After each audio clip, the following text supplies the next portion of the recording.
بسم آب وولد ومنفس قدوس أحد أملاك. سلام كلكم ناي تيفي توحدو تخداتلتي كميك عنيكم كمي لكم دقيمة خمتي كل ساعة نبلو لما عنتخا تا تغطس المدب قطر شمونتي بزعبا قدم مرعاز قبر مخري حيزنا قريبنا لنا كل هاتكم كتكاتاتلو بخبر نعدم كمتي دقاقي زبلنايو از مدب زي بناي كفل تمرتن سبكتن ناي سمين أمريكا زدالو بسومنو زمحلالف مدبيو أبز مدب زي لوكم رئيتو خلو كتسدو دقاقي نتحساسب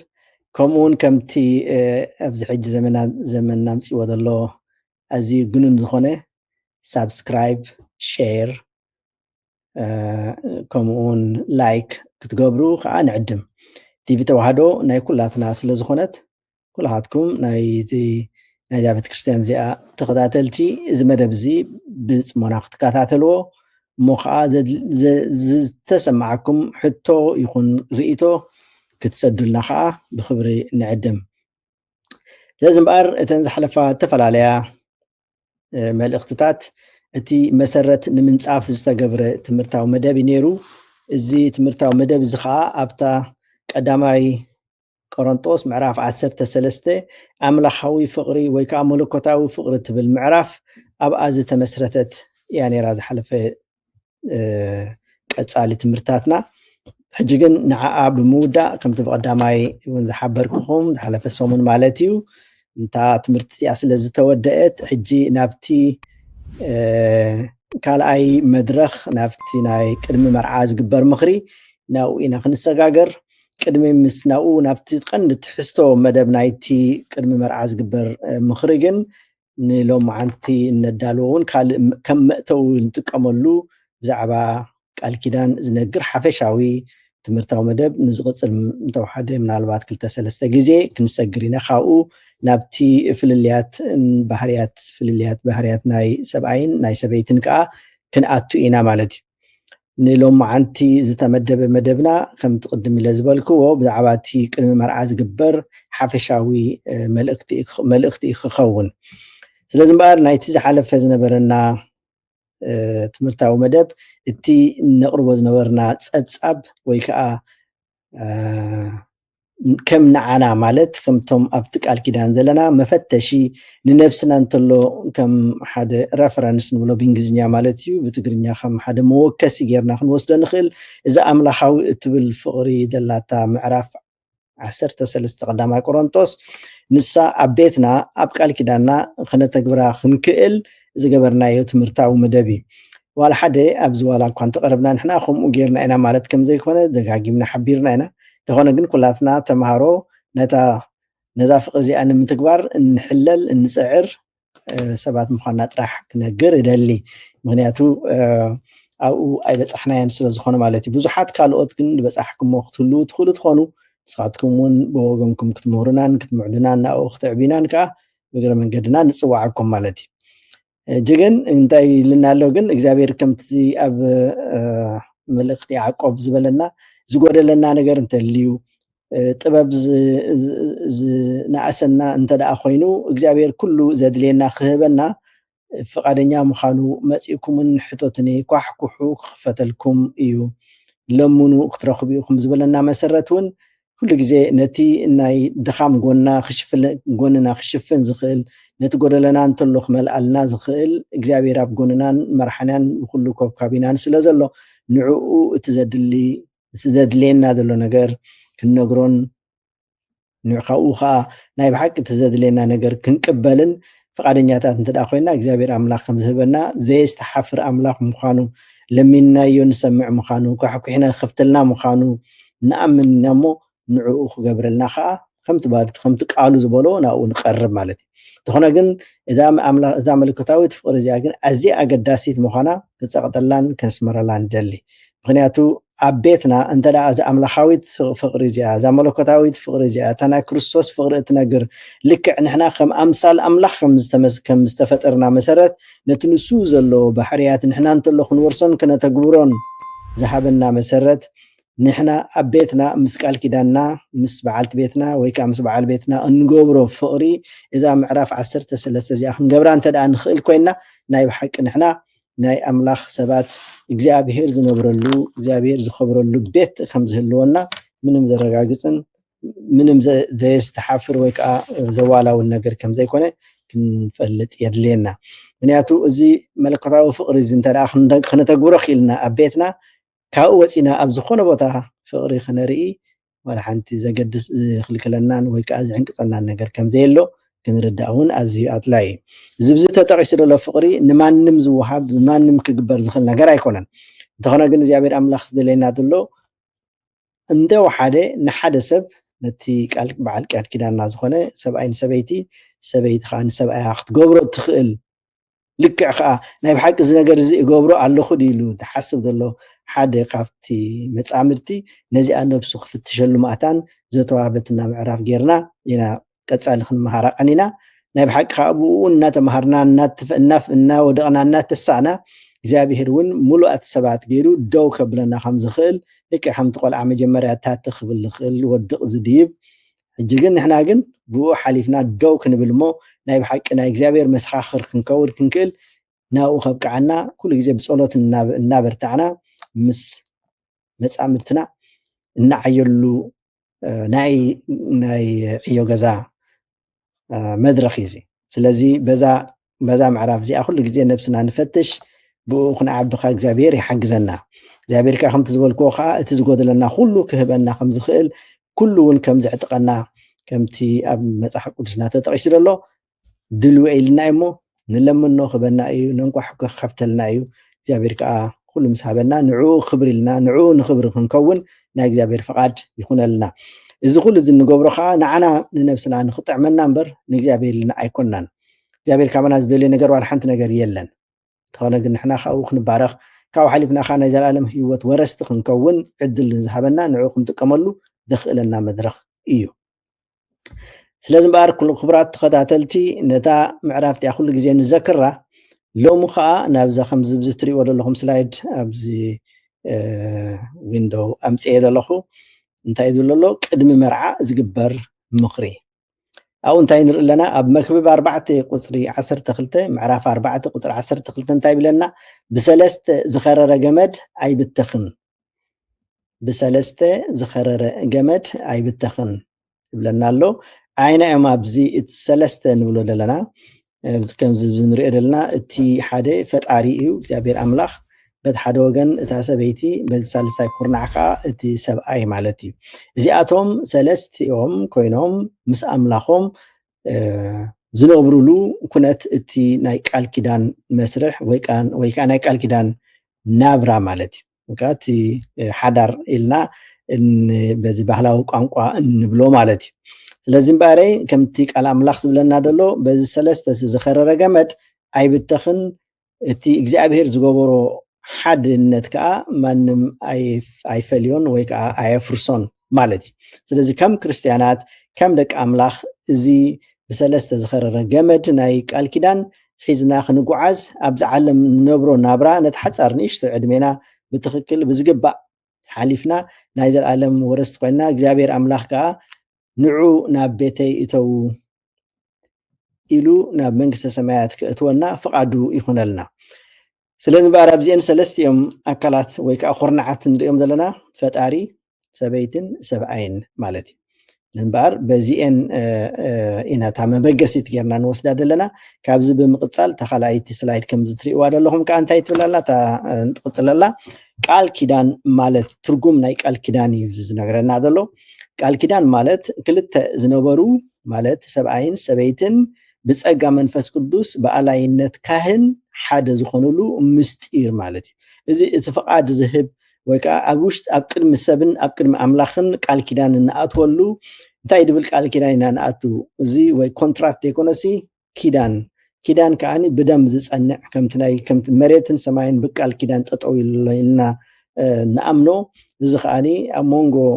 ክልቲኦም መጻምድቲ ኣብ ቅድሚ ኣምላኽን ሰብን ዝኣትዎ ቃል ማለት እዩ። እቲ ቃል እንታይ ኪዳን እዩ ዝገብር ዘሎ ብእንግሊዝኛ እንታይ ይበሃል ኮቨናንት እምበር ኮንትራክት ይኮነን ዝተጌርካ ዝክገብር እናልካ ትወዓዕሉ ውዕለት ዘይኮነሲ እቲ ፍቅርቲ ኩሉ ሰዓት ከምቲ ሓለፈ እዋን ዝበልናዮ እዞም ክልተ መጻምድቲ እዚኣቶም ዝጅምርሉ ዘለዉ መድረኽ እንተዳሪና እንታይ እዩ ቃል እቲ ፍቅሪ ኣብዚ ፍቅሪ እዚ ደው ኢሎም እዮም ናብዚ ቃል ኪዳን እዚ ዝኸዱ ዘለዉ እምበር ብካልእ መንገዲ ኮነ ናብቲ ቃል ኪዳን ዝመፁ ዘለዉ ስለዚ እዚ ፍቅሪ እዚ እምበኣር እንታይ ኢልና ነርና እግዚኣብሔር ባዕሉ ኢልና ነርና ፍቅሪ ምክንያቱ እግዚኣብሔር ባዕሉ ፍቅሪ እዩ ስለዚ ኣብ እግዚኣብሔር ደው ዝበሉ ክልተ መጻምድቲ በቲ በአላይነት ካህን ሓደ ካብቶም ምስጢራት ቤተክርስትያን ንብሎ ዘለና ምስጢረ ተክሊል ዝፍጸመሉ ኣገባብ ናይ ቤተክርስትያን እዩ ስለዚ እዚ ቃል ኪዳን እዚ ክሳብ ዘይተፈጸመ እዋን ካብዚ ወይ ከዓ ካብዚ ቃል ኪዳን ዝወፃኢ ዝኾነ በቲ ትክክለኛ መንገዲ ይኸይድ ኣሎ ክንብል ኣይንኽእልን ኢና ኳዳ እንታይ ዝብሉ ካብ ሕልፍ ኢሎም እውን ካብ ቃል ኪዳን ወፃኢ ዝግበር ዝኾነ ስጋዊ ርክብ እውን ናብ ምንዝርና ዝብሎ እውን ዝበሃል እውን ኣሎ ንሕና ግን ኣብዚ ናብ ዝነተክረሉ ዘለና ንፀቕጠሉ ዘለና ነገር እንታይ እዩ እዞም ክልተ ሰብ ቃል ኪዳን እዚኣቶም ክሳብቲ ካህን ክልቲኦም ሓደ ኣካል ኢኹም ዝብሎም ዝኾነ ይኹን ስጋዊ ርክብ ክህሉ ከም ዘይብሉ እዩ ናይ ቤተክርስትያንና ሕግን መምርሕን በዚ መሰረት ከዓ ክሳብታ ናይ መጨረሻ መዓልቶም እዞም ክልተ መጻምድቲ እዚኣቶም በበይኖም ዝነበሩ ካብታ እትካህን ካብ ሎሚ ጀሚርኩም ሰብኣይን ሰበይትን ኢኹም ኢሉ ቃል ኪዳን ኣእሲሩ ምስጢረ ተክሊል ዝፍጽመሎም እዋን ንነጀው ካብኡ ነደሎ እዞም ሰባት እዚኣቶም ሓደ ኣካል ኮይኖም ይነብሩ ማለት እዩ ሓደ ኣካል ኮይኖም ክነብሩ ከለዉ ከዓ ከምቲ ዝጀመሮ ብፍቅሪ ናብራኦም እንተሎ ብፍቅሪ ክቅፅሉ ከምቲ ሕጂ ክንሓለፈ መዓልታት ዝገለጽናዮ ኣብ ምዕራፍ 13 ዘሎ ቀዳማይ ቆሮንቶስ እዚ ኣምላኻዊ ወይ ከዓ መለኮታዊ ናይ ክርስቶስ ፍቅሪ ዘርእየሉ ቤት ንክኸውን ማለት እዩ ምናልባት ዝጎድሎም ነገራት እንተዳ ሃልዩ ካብ ኣምላኽ ይልምኖ ምናልባት ካብኡ ነገራት ምናልባት እንድሕር ካብቲ መንገዲ ቁርብ ኣላጊሶም ወይ እንተዳ ወዲቆም ከዓኒ ብንስሓ ዝምለስሉ ነብሶም እንተሎ ዝፍትሽሉ እዛ ምዕራፍ እዚኣ ስለዚ እናዘከርና ንነብስና እናተዓራረና ንቅድሚት ንስጉመሉ ብሓንሳብ ኮይና ምስ መጻምድትና ከዓ ኣብዚ ዓለም እዚ ንነብረሉ ኣብ ቅድሚ ኣምላኽ እውን ንቀርበሉ ናይ ዘላለም ህይወት ንነብረሉ ንወርሰሉ ምዃንና ደጋጊምና ገሊፅና ኣለና ስለዚ እታ መጀመርያ ስጉሚ ኣብታ ቃል ኪዳን ምእሳር ወይ ከዓ ቃል ኪዳን ዝፍጸመሉ ዕለት ትጅምር ማለት እዩ ካብኣን እንዮ እዞም ክልተ መጻምድቲ እዚኣቶም ሓደ ኣካል ሰብኣይን ሰበይትን ተባሂሎም ይፅውዑ ሓደ ኣካል ኮይኖም ከዓ ይነብሩ ከምቲ ቅድሚ ሕጂ ዝበልናዮ እውን ፍረ የፍርዩ ማለት እዩ ፍረ ከፍርዩ ከለዉ ከዓ እዚ ፍረ እዚ እንታይ ዝብለና ቃል ኣምላኽ ውሉድ ውህበት እግዚኣብሔር ይብለና ስለዚ ነቶም እግዚኣብሔር ዝህበና ውህበት ማለት ጊፍት ንብሎ ብእንግሊዝኛ ማለት እዩ እዞም ውህበታት እዚኣቶም ዝተዋሃብናዮ ከዓ ብዝግባእ ጌርና ክንዕብዮም ኣብዚ ዓለም እዚ እቲ ዝግብኦም ስጋውን መንፈሳውን ቀለብ እናቀለብና ናብ ኣምላኽ ናይ ኣምላኽ ብቑዓት ኣገልገልቲ ኮይኖም ነብሶም ኣድሒኖም ንብዙሓት ካልኦት እንተሎ ከድሕንሉ ዝኽእሉ መገዲ እነጣጥሓሎም እነንብሮምን ወይ ከዓ እንዕብዮምን ኩነት ዝፈጥረልና ንሃንፆ ቤት ዝምስረተሉ እዚ ቃል ኪዳን እዚ እዩ ስለዚ ባር ኩላትና ብፍላይ ኣብዚ ሕጂ ገኒኑን ተለሚዱን ደሎ እዚ ብሓንሳብ ምንባር ወይ ሊቪንግ ቱጌዘር ዝብሎ ኣበሃህላ ኩሉ በቲ ትክክለኛ መንገዲ ከም ዘይኮነ ከነፍልጥ ንደሊ እንተኾነ ግን ኣብ ዘለና እዋን ብዙሓት ሰባት ከመልና ምኹም ክነብር ንኽእል ከመልና ከምዚ ክንገብር ንኽእል ንብል ንህሉ ንኸውን ነዚኣቶም ኩሎም እቲ ጌጋ እቲ ነገር ጌጋ ምዃኑ እንተኾነ ግን እግዚኣብሔር ኣምላኽ ብዝሃበና ዕድል መሰረት ከዓ ኩላትና ብንስሓ ክንምለስ እንኽእለሉ መንገዲ ስለ ዝኸፈተልና ኣምላኽ ብንስሓ ተመሊሶም እቲ ቃል ኪዳን እቲ ከኣስሩሉ ዝኽእሉ መንገዲ ክፉት እዩ ደሎ ስለዚ ብኡ ገይሮም ነቲ ዝሓለፈ ተነሲሖምሉ ነቲ ዝመፅእ ከዓ እግዚኣብሔር ክባርኾም ብሓንሳብ ኣብ ቅድሚ ኣምላኽ ዝቐርብሉን እቲ ናይ ብሓቂ ቃል ኪዳን ምስጢረ ተክሊል እቲ ካህን ዘተግብረሎምን ነገር ክጅምሩ ግን ግድን ይኸውን ማለት እዩ ስለዚ እምበር እቶም ኣብኡ ዘለና ኣብቲ ብሓንሳብ ምንባር ዘለና ሰባት ናይ ብሓቂ ናብቲ ትክክለኛ ቃል ኪዳን ክንኣቱ እግዚኣብሔር ክሕግዘና ናብኡ ፀሎትና ንቐርብ ነቶም ሓደስቲ ዝጅምሩ ዘለዉ ከዓ እግዚኣብሔር ክባርኸልኩም እሞ በዚ መንገዲ እዚ ንክትከዱ ብፍላይ ከዓ እቶም ኣብ ቃል ኪዳን ዘይኣተኹም ሕጂ ብፍቕሪ ትነብሩ ዘለኹም ዓቢ ተስፋ ዘለኩም ፅባሕ ንጎ ቃል ኪዳን ምስ ኣተርና ብሓንሳብ ክንነብር ኢና እሞ ንዘለኣለም ንኩሉ ሳብ ብሂወት ክሳብ ዘለና ከዓ ሕጉሳት ኮይንና ክንነብር ኢና ኢልኩም ብተስፋ ናብታ ናይ መዓልቲ ቃል ኪዳንኩም ትጥምቱ ዘለኹም ከዓ እግዚኣብሔር ሙሉእ ክገብረልኩም እዚ ትምህርታዊ መደብ እዚ እናተኸታተልኩም ነብስኩም እናስተኻኸልኩም እዛ ምዕራፍ 13 ከም ዝበልናያ እናረኣኹምን ብኣ መንገዲ ከም መስትያት እናተጠቐምኩምላ ክትከዱ የተሓሳስብ ማለት እዩ እምበር እዚ መስልቲ ቃል ኪዳን ማለት እዩ ካብዚ ወፃኢ ዘሎ ካልእ ቃል ኪዳናት ከንታይ ክኸውን ንዝብል ሕቶ ንሕና ናይ ቤተክርስትያንና ጥራሕ ኢና ንዛረብ ዘለና እምበር ከምቲ ናይ ዓለማዊ መንገዲ ናይ ባዕሉ ዝኾነ ናይ ቃል ኪዳን መስርሕ እውን ኣሎ ንሱ እውን ከከም ዘለ ናይ ዓድን ኩነታትን ንፈላለኸውን ንሱ ብሓንሳብ ወይ ከከም ቦትኡ ክትገብሮ ትኽእሉ ነገር ማለት እዩ በቲ ናይ እግዚኣብሔር መገዲ በቲ ናይ እምነትና መገዲ ናይ ቤተክርስትያንናን ሕግን ስርዓትን ግን እዚ ንብሎ ዘለና ምስጢረ ተክሊል ክፍፀመሉ ዝኽእል ኣብ ቤተክርስትያኑ በኣላይነት ካህን ከዓ እዩ ካብተን 7 ምስጢራት ቤተክርስትያን ዝበሃላ እቲ ሓንቲ እዛ ሕጂ ንብላ ዘለና ምስጢረ ተክሊል እዩ ምስጢረ ተክሊል ከዓ ደጋጊምና ከም ዘለዓልናዮ ኣብ ቤት ኣምላኽ ዝግበር እዩ እቲ ዘይረአ መንፈስ ቅዱስ በቲ ዝግበር ዘሎ ነገራት ዝግለፅን ነቶም ሰባት ከዓ ናብ ሓድነት ዘምፅን እዩ እዞም ክልተ ሰባት እዚኣቶም ሓደ ኣካል እዮም ክንብል ከለና ብመንፈስ በቲ ዘይረአ እምበር ብዝጭበጥ መንገዲ እውን ኣይኮን ብርግፅ ብስጋዊ መልክዕ ብስጋዊ ፆታ ክርክብ ክረአ ከሎ ሓደ ኣካል ኮኑ ኣለዉ ካብኡ ሓሊፎም እውን ብመንፈሳውን ናብ ሓደ ኣካልን ናብ ሓደ ሓሳብን መንፈስን ከኣትውሉ ዝኽእሉ መድረኹን እቲ ብመንፈስ ቅዱስ ዝገብሮ ምትእትታውን ኣብ ሓድነት ምምፃን ከዓ ኣብ ቦትኡ ደሎ ማለት እዩ ስለዚ እዚ መስል ማለት እዩ እተን ካልኦት ምስጢራት ቤተክርስትያን ከዓ ከከም ኩነታቱ ክትፈልጥዎን ክትርድእዎን ኣድላይነት ኣለዎ ከምቲ ዝነገርናዮን ከምቲ ዝበልናዮን እዚ ቃል ኪዳን እዚ ኣብ ኣዳምን ሄዋንን ኣብ ገነት ዝተጀሚሩ እዩ ድሕሪኡ እውን ናይ ጎይታናን መድሓኒናን ኢየሱስ ክርስቶስ ዝጀመሮ ናይ መጀመርያ ተኣምራት ወይ ትእምርቲ ወይ ከዓ ተኣምር ኣብ ውሽጢ ቃና ዘገሊላ ኣብ ቤት ኣብ ሓደ እንዳመርዓ እዩ ጎይታና ኢየሱስ ክርስቶስን ኣዲኡን ቅድስት ድንግል ማርያም ተዓዲሞም ናብቲ ቦታ ምስ ከዱ ናብቲ ናይ መርዓ ቦታ እቶም ሰባት ወይኒ ምስ ተወድኦም ወይኒ እምበር ተወዲእና ኢሎም ክጭነቑ ከለዉ ቅድስት ድንግል ማርያም ሪኣ ንክርስቶስ ወይኒ እምበር ተወዲእዎም ክትብሎም ከላ ወይኒ ማለት ኣልኮላዊ መስተ እዩ ወይ ከዓ ከምዚ ሕጂ ብዓድና ዝበሃል ቪኖ ከምኡ ክንብሎ ንኽእል ወይ ካልእ ናይ ወይኒ ንብሎ ማለት እዩ ስለዚ ንሱ ተወዲእዎም ክትብል ከላ ንሳቶም ከዓ ንሱ ከዓ እንታይ ኢልዋ ገና ግዜ ኣይበፅሐን ምክንያቱ እታ ናይ መጀመርያ ተኣምር ሽዑ እያ ነይራ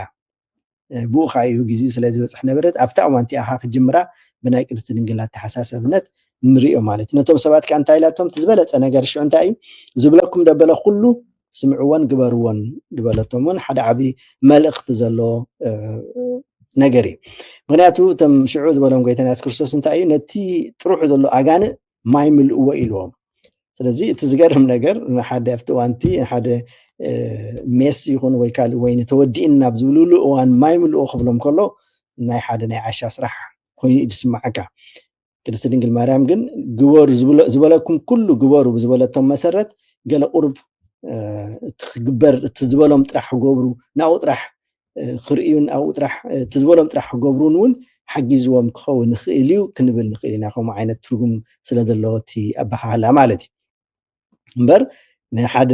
ወይኒ ወዲእ እናተባሃለ ከሎ ማይ ምልኣያ ክብለካ ከሎ ግን ቁርብ ዘሰክፍ ነገር እዩ ማለት እዩ ካብኡ ገዲዱ እቲ ካልኣይ ነገርካ እንታይ እዩ መሊኦም ምስ ወድኡ ከዓ ካብኡ ቅድሕሞ ነቲ ኣቦ ዳስ ሃብዎ ክብሎም ከሎ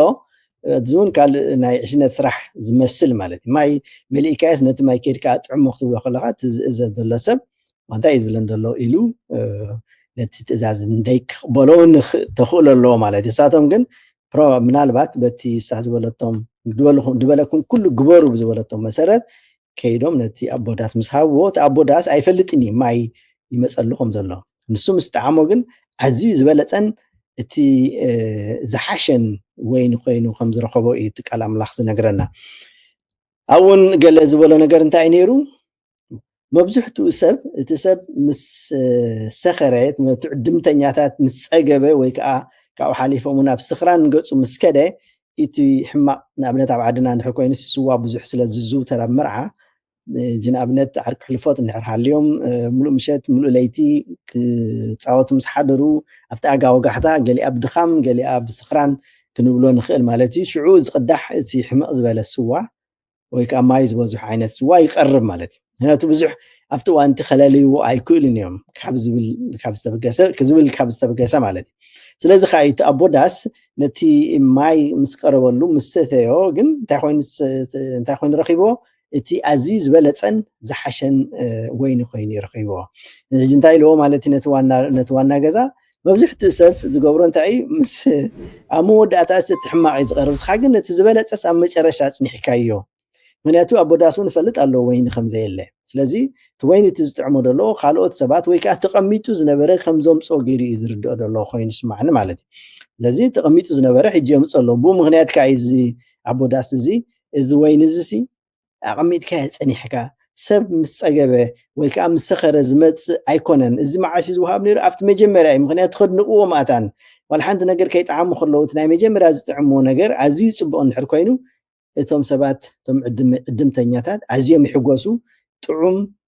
ስለ ዝሰተዩ ከዓ ኣዝዮም ይምርቁን ነቲ ባዕልና ገዛ ከዓ ኣድንቆቶም ይገልጹሉ ማለት እዩ ኣብዚ ዝሪኦ ዘሎ እቲ ኣቦዳስ ግን ኣብ መጨረሻ እዞም ሰባት ምስ ተዳኸሙ ወይ ከዓ ምስ ፀገቡ ወይ ምስ ሰኸሩ ዝወሃብ ዘሎ ግን እቲ ዝበለፀ ወይኒ ኮይኑ ረኺብዎ ስለዚ ስኻሲ ከምኡ ይኮነን ዝገብር መብዝሒ ሰብ ስኻ ግን ነቲ ፅቡቅ ኣብ መጨረሻ ፅኒሕካዮ ኢሉ እቲ ዝተቀየረ ወይኒ ክሳብ ክንደይ ጥዑምን كساب كندي صبقون كم زخنه زرعيالو مدرخ ጎይታና መድሓኒትና ኢየሱስ ክርስቶስ ነቲ መርዓ ኣኽቢሩ ኣብቲ ቦታ ምርካቡ ሙኻት ናይ መጀመርያ ተኣምር ምግባሩ ከዓ ነቲ ዝነበሮ ነቲ ናብ ቃል ኪዳን ዘሎ ኣኽብሮት ዝገለጸሉ ምዃኑን ካብዚ ክንርዳእ ንኽእል ኢና ስለዚ ንሕና እውን ኩላትና ኣብ ናብራና ከምቲ ማይ ነይሩ ናብ ወይኒ ዝቀይሮ ጎይታናን መድሓኒትናን ኢየሱስ ክርስቶስ ከዓ ከም ኣምላኽናን መድሓኒትናን መሰረት ከዓ ነቲ ናትና ናብራ ካብቲ ማይነት ዘሎ ጣዕሚ ዘይብሉ ናብቲ ኣዝዩ ጥዑም ዝኾነ ናብራ ክቕይረልናን ብኡ ጌርና ከዓ ክንነብርን ኣብኡ ክንዋሳእን ንእግዚኣብሔር ከዓ ነኽብረሉ መገድን ህይወትን ቤትን ክንሃንፅ ዘኽእለና ምዃኑ ካብዞም ክንርዳእ ንኽእል ኢና ልክዕ ነቲ ማይ ናብ ወይኒ ከም ዝቐይሮ ነቲ ናትና ናብራ እውን ካብ ሕማቕ ናብ ፅቡቕ ካብ መሪር ናብ መዓር ዝኾነ ናብራ ክቕይረልና ከም ዝኹን ኣሚንና ናብኡ ክንቀርብ ከለና እቲ ዝደለናዮን እቲ ናብ ኣምላኽ ዝነቕርቦ ድልየትን እግዚአብሔር አምላክ ገብረልና ፈቃደኛ ምዃኑ ሓቢርና ነጊርናን ዓዲምናን ስለዚ እምበር ብፍላይ እቶም ነዚ ናብ ቃል ኪዳን ዝምእታው እትብህጉን እትፅዕሩን ኣብኡ ንምብፃሕ እትጎዩ ዘለኹን ሓደስቲ መፃምድትኻ እግዚአብሔር አምላክ ኣብኡ የብፅሕኩም ናብ ሓቂ ከዓ እቲ ቤት እቲ ከምቲ ሕጂ ንረኣናዮ ኣብኡ ተኣምር ዝፍፀመሉ ቤት ክኾነልኩም ናይ እግዚአብሔር ፈቃድ ይኹን ከምቲ ኩሉ ግዜ ንብሎ እንታይ ኢኻ ከምኡ ጌርና ዝጀመርናዮ ቤት ብእግዚአብሔር አምላክ ዝተሃንፀ ቤት ከምቲ ብሰለስተ ዝኸረረ ገመድ ወይ ፍሕሶ ኣይብተኽኒ ዝበለና ከምኡ ከዓ ንሕና ኣብዚ ቃል ኪዳን እዚ ኣብዚ ፍቅሪ እዚ ዝተመስረተ ቤት ክፈርስ ኣይክእልኒ ውሕጅ ይምፃእ ንፋስ ይምፃእ ህቦብላ ይምፃእ ነታ ቤት እቲኣ ከፍርሳ ኣይክእልኒ እታ ቤት እቲኣ ኣብ ከውሒ ስለ ዝተመስረተት እቲ ከውሑ ከዓ መኒ ባዕሉ ጎይታናን መድሓኒትናን ኢየሱስ ክርስቶስ እዩ ኣብ ብሉይ ኪዳን ደቂ እስራኤል ክወፅእ ከለዉ ማይ ምስ ፀምኡ ካብቲ ከውሒ ማይ ፍሲስሎም እዩ ቃል ኣምላኽ ከዓ እዚ ከውሒ እዚ ጎይታናን መድሓኒትናን ኢየሱስ ክርስቶስ ከም ዝኾነ ንሱ መድሓንን ወሃብን ነቲ ዝፀምአ ዘስትን ምዃኑ እዚ ከውሒ እዚ ንሱ ምዃኑ እውን ኣብኡ ነጊርና እሞ ኣብዚ ከውሒ እዚ ዝተመስረተ ቤት ብቐሊሉ ክፈርስ ኣይፈርስን ዝኾነ ማይ መፅኡ ዝኾነ ውሕጅ መፅኡ ክደፍኦ እውን ኣይክእልን እዩ ናይቲ ዓሻ ቤት ግን እንታይ ዝብለና እዚ ናይ ለባማት ቤት ክኸውን ከሎ ለባም ማለት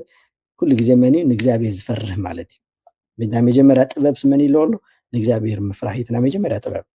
ናይ መጀመርያ ጥበብ እግዚኣብሔር ምፍራሕ እንድሕር ኮይኑ ቤቱ ከዓ ኣብዚኣ እንድሕር ሃኒፁ ኣብ ከውሒ ይሃንፅ ኣሎ ኣብ ክርስቶስ ይህነፅ ኣሎ ማለት እዩ በቲ ሓደ ወገን ተዓሻ ሰብ ከዓ እንታይ ዝብል ኣብ ሑፃ እዩ ዝሃንፆ ቤት ይብለና ስለዚ ማይ እንድሕር መፅኡ ኣብ ሑፃ ዝተሃንፀ ቤት እንታይ ክኸውን ከም ዝኽእል ብቐሊሉ ክንግምቶ ንኽእል ኢና ዝኾነ ንፋስ ይኹን ማይ ይኹን ህቦብላ ክመፅእ ከሎ እቲ ቤት እቲ ኣዝዩ ይፈርስ ጠጠው ክብሉን ኣይክእልን እዩ ማለት እዩ